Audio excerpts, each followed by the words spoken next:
Hello everyone and welcome back to our YouTube channel. In today's video I'll be showing you how I trim my daughter's hair. This is a highly requested video. A lot of people have asked for it on IG, sent me DMs, sent me WhatsApp messages. So thank you for being patient, because I can't just get up and do a trim video, especially if the girls don't need it. So I had to wait for a time when their hair needed a trim, and so on this wash day they did need a trim. I'd observed their hair for a while, so yeah, this is how I do it. So this is Mo One, and this is hair that has been washed, deep conditioned and moisturized. I've also put in an anti-breakage butter lotion, which helps to guard against breakage and also does a little bit of sealing. So the first thing to do after you've moisturized, you've washed and all of that, is to make sure that the hair is properly detangled. So I did detangle her hair, or their hair, because I washed both I washed their hair, both of them, this day. So I did detangle. I did a bit of detangling before we shampooed. So this is a second detangling step. Now I've used my fingers, as you could have seen earlier. I used my fingers, I took out some knots, any hanging hairs. I used my hair shears or hair scissors to cut it off. So now I'm going to do a proper detangling with a comb. I use a wooden comb. My main comb of choice is this one. It's a wooden comb which is seamless, which means that there are no seams on the inside which could snap the hair or tear the hair strands. I also go in after that with a smaller comb. This one has seams, but it's quite well made, so it's not like a generic, really mass-produced kind of comb. So what I do is I oil the comb before I start using it, because oil provides some lubrication. All right, we need things to slide against each other, not snag against each other. So I oil the comb, the wooden comb first, and then I start combing from the tips. I take my time and I comb properly. Okay, and if you can notice, I'm working in a section. Now of course you can work in a smaller section, but I wouldn't advise you to work in a bigger section. Why? Because it will take you a lot longer to fully and properly detangle that section, and pulling a larger section of hair is uncomfortable to your child, uncomfortable to anyone really. So working in a smaller section means you can handle smaller amounts of hair strands without inflicting discomfort or inflicting pain. So if you notice, I first of all started from the tips, then move to the middle, and now I'm at the roots, and then you just comb out those kinks, those knots and those tangles gently. Of course, if you come up against any kinks or something just holds against the comb and you can't really run it through, you're going to need to take a step back, just remove the comb and use your fingers to separate. You'll see me do this at different points in this video. It's really, really important. Otherwise, what you end up doing is tearing through hair strands, and then you'll be the one creating split ends or mid shaft splits. Okay, now you can see with the first comb, the comb is now able to pass through quite easily. Yeah, so I just comb. I take my time to comb. When handling natural hair, you need to take your time. So you can't do this on a day where you're tired. You can't do this on a day when you're stressed. You can't do this on a day when you don't have time. When you don't have time, okay? If you know you want to do a trim, a good trim, you're going to have to dedicate time and dedicate some effort. All right. So now I'm going in with the smaller comb. And of course, I won't need to comb through for as long as I did with the bigger one, because the bigger one has already done a good job of detangling and smoothing through the hair. Sorry about that. Motu interrupted me. So as I was saying, using the second comb doesn't take as much time as the first comb, because the first comb has already done a good job. Using this smaller comb is just to give me a smoother finish, and that way I'm sure that all the kinks and all the tangles have come out with the hair. And as you can see with this smaller comb, you can see some shed hair that has not actually come out, and then I just snip that off with my hair shears. Please, you cannot attempt to trim your child's hair or even your own hair without having dedicated hair scissors or hair shears. Please don't use the scissors in your kitchen. please don't use the scissors your children use to cut their paper crafts. Dedicate a pair of scissors to trimming hair, preferably hair shears. Okay, hair shears, they are made from stainless steel, and as such they don't rust. I've had this particular pair of scissors that I'm using now for how old? One is about 9, so I've had it for about 4 or 5 years, and it's still going strong. Okay, now what I do after combing through the hair very well is that I twist. This is how I do my own. I go back in at the ends, make sure it's nice and smooth. I twist the hair, 2-strand twist all the way to the ends. If you don't know how to twist, I have a video on here and also on IG that teaches you how to twist your child's hair. It's really easy anyway. Now when I get to the ends, the tips of the twist, okay, you notice what I'm going to do now. It takes a while to twist her hair because it's really long. So as you can see, that's the end, that's the tip. Okay, so now what I do is I cut off about, I don't know if you can see it clearly, I'm really trying my best so that you can appreciate what I'm trying to show you. Yes, I hope you can see it clearly. And I just cut off about what I do is I cut off about 1 centimeter. All right, and if it's not really clear for you to see where you should cut, you can go in with some hair butter. We like to use the Shea Cocoa hair butter by Hairpod KJB. Take a little and put it at the tip. Okay, what it helps to do is that it helps to bring the strands together a bit, so you can really see where the hair is thin, where it's a bit see-through, and where the hair starts to like have more bulk, if you understand what I mean. So putting that, you can see that it's a bit more defined. Exactly, that's right, what I was looking at, a bit more defined. So take a look at where I snipped off, and I did just about 1 centimeter because my children's hair is relatively healthy, or rather is healthy, so they never have too many split ends or worn out ends, or straggly thin ends, and that's what I do. Okay, so this is one way to do it with the butter. So yeah, you just apply the butter to the tips, it brings it together, it gives it more definition, and then you snip off. All right, easy peasy.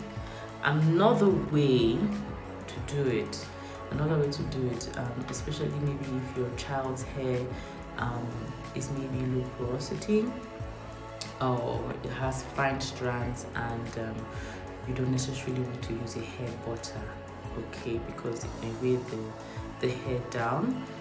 You can use another product. You can use another product, all right, to help you achieve the same definition, so that it's clear for you to be able to see where you need to trim. Again, I will seal the hair. Remember, I'm starting on moisturized hair. I put some oil to seal, some oil, because it's very important to retain moisture. Everything you do to your child's hair must have a purpose, and the purpose of applying the oil at this stage is to seal in moisture, because before now all I've done is apply leave-in conditioner and a little anti-breakage lotion. All right, and of course, like I said, when you want to do a trim, hair must be properly detangled. Always start by using your fingers first. Use your fingers to separate. You could use your fingers to smooth through, so you bring out shed hair. You can undo knots and tangles that your hands can feel easily. The hair should be able to separate relatively easily with your hands before you attempt to use a comb. If you skip this step, you would need to apply more pressure when you're using your comb, and you would need to use your comb a lot longer than you ideally would have to, than if you had used your hands first to do some smoothing and some detangling. Now you can, like I said, if you don't want to use a butter, you can use another product, and for this I would suggest you can use like a twisting cream or a curling cream.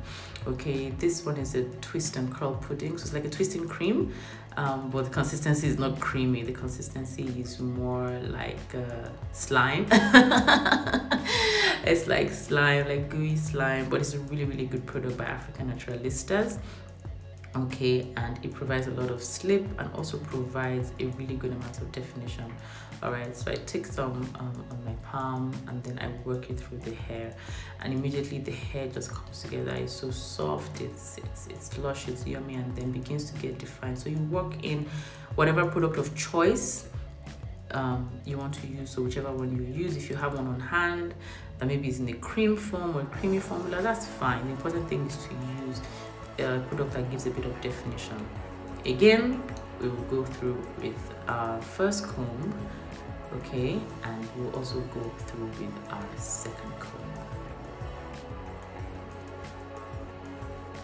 Remember what I said about taking a step back. If your comb encounters knots and tangles, you need to actually stop. If you are combing through and you feel some resistance, please stop combing and use your fingers to separate. This is the difference between you being your child's hairdresser and taking your child to a hairdresser. Okay, you are the one that has the care, the love, and the patience and time to be able to stop combing and unravel knots with your fingers. If you need to snip off the knot because you cannot untangle, please do so with your hair scissors. But it is important that you do things like this. This is our length retention tips. Okay, length retention tips. In a salon, most salons will not take the time to stop combing and separate. Some people will comb through that knot, and what happens is they will break hair, they will cause splits, especially mid-shaft splits. That the splits are like around the middle of the hair strand. Okay, so as you can see, when I feel that resistance, I stop combing and I unravel. I stop combing and I unravel. Please, if you have not been doing this before, you need to do this. You need to do this, which is why I said you need to do their hair, your child's hair, on a day that you have time, on a day that you are not frustrated, you are not stressed, and you are not tired. Okay, that you can dedicate that loving patience to care for their hair. Hair time should be a good time for you as well as for your child. All right, so I'll just let the video run, watch me comb through, twist the hair, and then trim the hair. I'll come back for the trimming back part.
So now I finished the twist, and as you can see, I'm going to go back in with the same curling product because I need some definition on the end. That definition is what helps you to make a good decision of where to cut. Okay, remember, for my children, I'm only cutting off about a centimeter or thereabout because we don't have a lot of damage on our ends. For some of you, by the time you've put the defining product, whether it's the butter, whether it's the twisting product or whatever, you will see that the thin part I need to cut off is a lot more than 1 centimeter. For some of you, maybe an inch. Okay, depending on how healthy your child's hair is, how you've been caring for it, and if you've been doing trims, you know, from time to time. All right, so I hope you can see. I'm trying my best to you know, show you as clearly as I can. All right, so now that's done. So if you take a look at the tips, they look bulky, even though of course they're not as bulky as the root of the hair, because which is normal. Hair thins out as it gets to the end. But as you can see, they are not like extremely thin, see-through, straggly ends. All right, this is what you should be. This is what your objective should be. Okay, when you're trimming your child's hair. All right. So if you can see, this is a twist I've done, some shed hair, and then some thin ends, and then I've cut just about 1 centimeter off, and you can see the bulkier parts. And by the time I was done, this is how the ends of her hair look. This is how they look. So you see, they look bodied. I think that's the right word to use. They look bodied. They don't look thin. So of course, you can do this size of twist, and then you can of course go smaller and smaller. The smaller the twist, the more accurate the trim. But my daughters have a lot of hair, so it would have taken me forever to do this. So hope you enjoyed it. Bye.